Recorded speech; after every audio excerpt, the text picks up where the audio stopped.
Hey guys, Andy here. So the Huawei P20 line comes in sort of three different phones. The P20 Lite, which I have here, the P20 and the P20 Pro. They go up in a sort of scale of, I think it's £300, £600, £800, I think. I have to be honest, I was actually really tempted by the P20 Pro. I'd heard so many good things about it. It looks a really nice phone. The camera is supposed to be out of this world. But I still with my Pixel 2 XL for now. I still might crack at some point.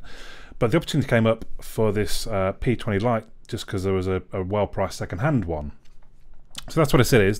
It's second-hand. It's not brand new. So we are unboxing something that has been unboxed by somebody else before. But I'm told it's all in very good nick. And hopefully everything's there. So there's the phone itself. Which looks nice enough. Obviously it's very shiny black. There's the dual lens.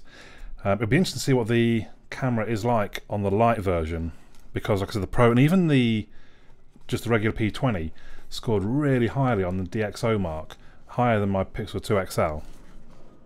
So that will be interesting to see. Warranty card, not overly bothered by. Quick start guide, not overly bothered by. And it looks like we've got earphones in there, look, and then your regular sort of USB Type-C charging block and cable. So let's pop them aside. So it's a 5.84 inch screen. The first thing I'm going to do is compare it because it looks a bit smaller, and it is. It's a bit smaller than my Pixel 2 XL. Both heights, can you see that? Height and width. So it looks, yeah, it doesn't look all that big for a 5.48 inch screen. Let's get it booting up, hopefully with some power in it, otherwise it's going to be a very short video. Now already I can see this screen protector might come off. I don't know if the screen protector is making it look a little bit sort of shiny and reflective. Probably. Let's talk through some of the specs while it's booting up. So I've mentioned the screen, and a bit noisy. I've mentioned the screen, and it's a 1080 by 2280 pixels, which is, I'm desperately trying to see what pixels per inch that is, and failing miserably. Display 432 pixels per inch, pretty good.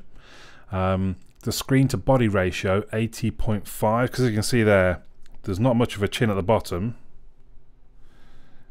and there's not much at the top. Look, the notch, as we kind of perhaps becoming a bit more used to seeing on devices. I personally have no issue with the notch. I see it more as this kind of it's extra screen. It's not less screen. If you didn't have the notch, you just wouldn't have that bit at the top. There are modes, we'll see if this has it, where it will turn the whole top part to black to kind of make it blend in with the notch, but you still get some of the notification and icons and things up in the top corner there. Yeah, fine.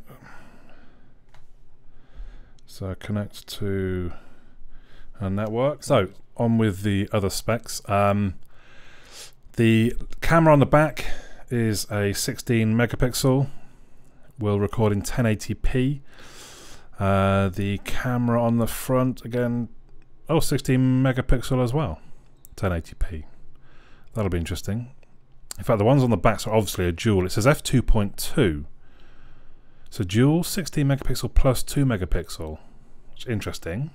One of them's 2 megapixel. I'll have to look into what that's about. But f2.2 is interesting because the front is 16 megapixel f2.0, which generally means the front's going to be better in darker conditions. Why would you have the front better in darker conditions? That's a little bit weird. This has 64 gig of storage and 4 gig of RAM with a 3000 milliamp hour battery. So at this point, it's wanting me to sign in. So what I'm going to do, I'm going to sign in, get things set up in that respect, get a couple of bits installed like Geekbench so we can benchmark it.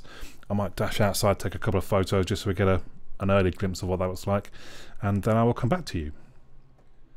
So I've done all that. I've installed a few things. I'm ready to kick things off. Let's go straight into Geekbench. I didn't mention the CPU, which I will do as Geekbench is running. It's an octa-core, 4 by 2.36 GHz Cortex A53 and 4 times 1.7 GHz Cortex A53. The chipset is the HiSilicon Kirin 659, which I won't lie, I can't really tell you a lot about that and what it means. A little bit lost when I come away from Qualcomm, to be honest. The GPU is the Mali T830 MP2. Now, what I can tell you is actually a lot of the time they do benchmark very well. These different, you think, well, it's not Qualcomm, it's not the big brand name, but actually I think these are in a lot of other Eastern devices, I suppose you could say, and they're very capable. Obviously, as you do with the Qualcomm, there are sort of the mid-range and budget range. Honestly, I can't remember where the Kirin 659 would fall, but I guess that's why I'm running a benchmark. So we'll get to see. In the limited use I've had, I have noticed it's a little bit laggy, but then at the same time I think it was updating a load of apps when I made that judgment, so I probably shouldn't judge too harshly. Multicore 4083. I think that's a reasonable score. I'd have to double check where that lands on my chart. I think it's in there with other kind of budget type phones. This is the top end of budget and almost kind of the lower end of mid-range, so maybe you would argue you want something slightly quicker, but I think actually the real test will be when I'm using it day to day. Do I feel there's any lag? So I felt there was a bit of lag, but as to say, I think it was updating loads of apps. That's maybe to be expected. Even on top end phones sometimes can be a little bit not as smooth as they would like to be when they're installing things. While the screen's off, I'm going to show you briefly now. I don't know if it's going to work too well around the camera, but I set up face unlock, so I'm not going to press the fingerprint sensor, I'm going to press the power button. You see that? And looking at me and it opens straight away. I'm going to turn it off again and we're going to use the fingerprint sensor this time.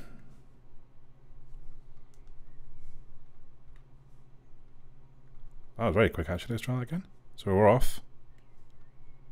That seems pretty quick. Just to check that I'm not doing anything dodgy, I don't think it's set up to my home location. I'm going to turn it on not looking at it.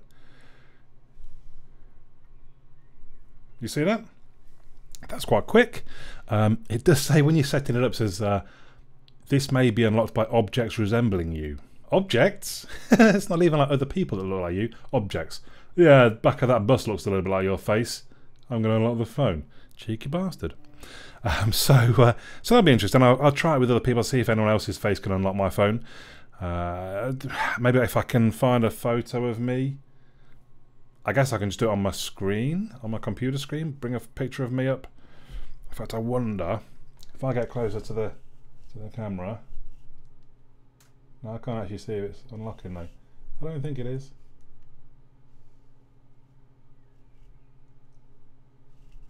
No, and that's pointing.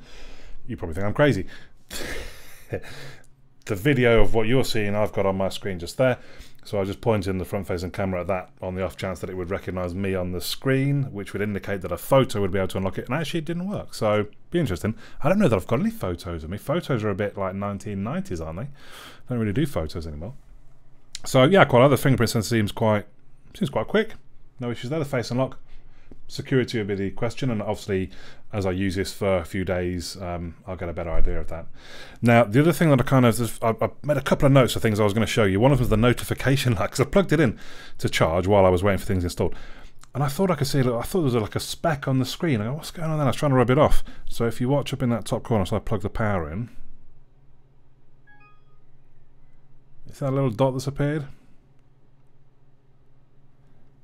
It's quite an odd. It doesn't look like a dot. I thought it was like a. It doesn't look like a light. Sorry, I thought it was like a red. Let me unplug the power again, and then plug it back in.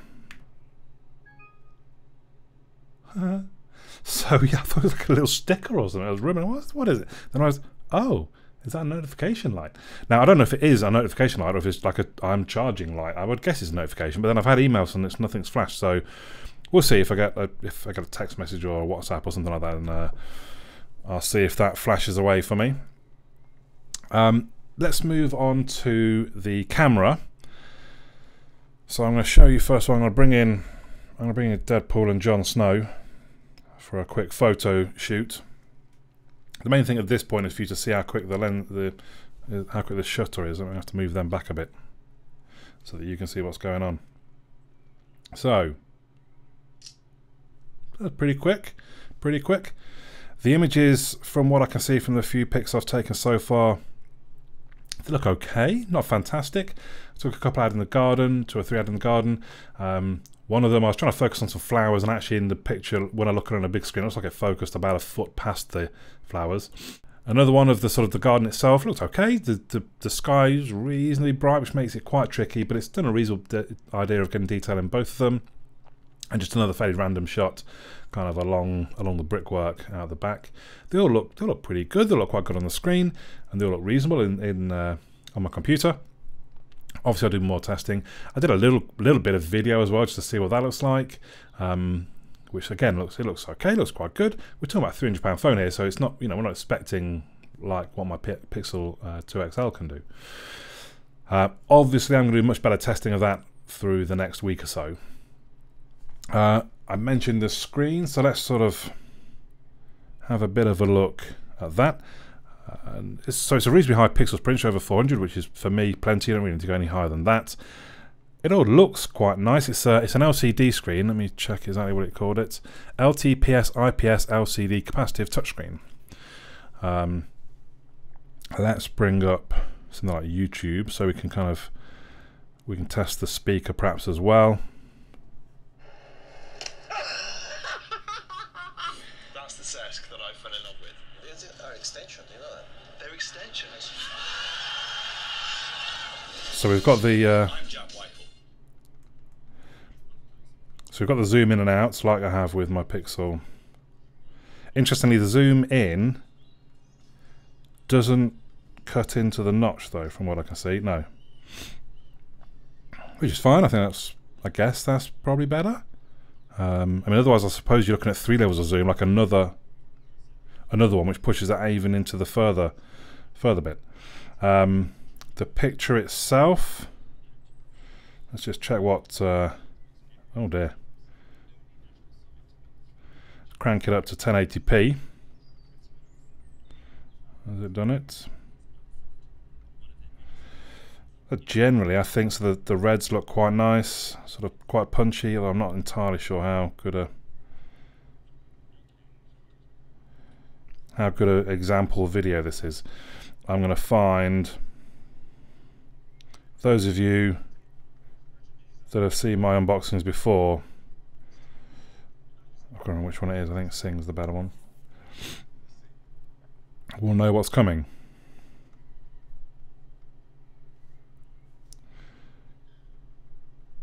Let's skip in. We're going to crank the speakers up briefly just to.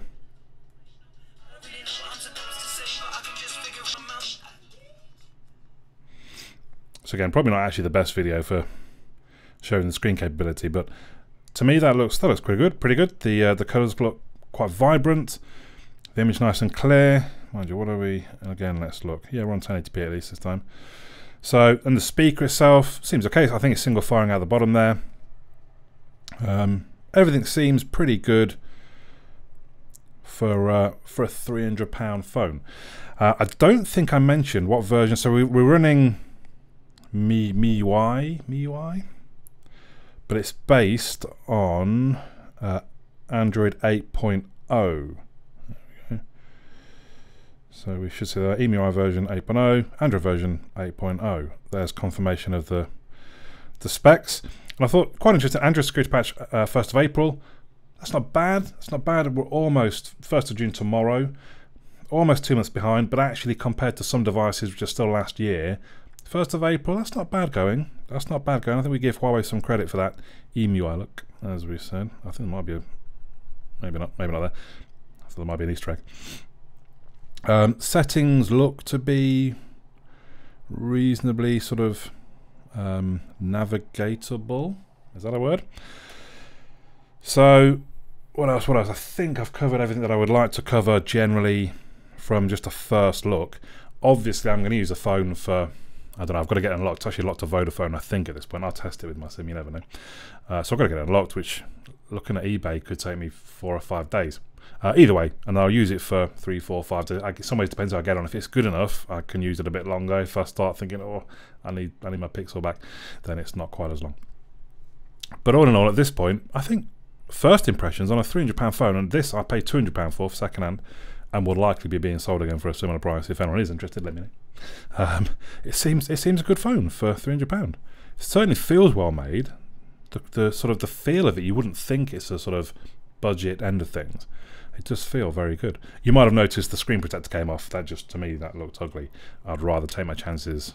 I don't generally scratch screens or crack screens. I'll take my chances. If I sell it, they can put a screen protector on it. So there we go.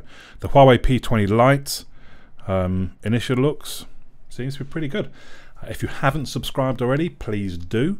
And I will be putting up things like video samples. I'll be posting up some photos on Google Plus if you follow me there. And obviously the review itself will come, let's say it's going to be within 10 days, even if it takes me a while to get it unlocked. It's probably within the week even, to be fair. So let me know your thoughts in the comments down below. Any questions you might have for the review, post them there. I'll try and remember to answer them in the review. But for now, my name's Andy, and I'll catch you all again soon.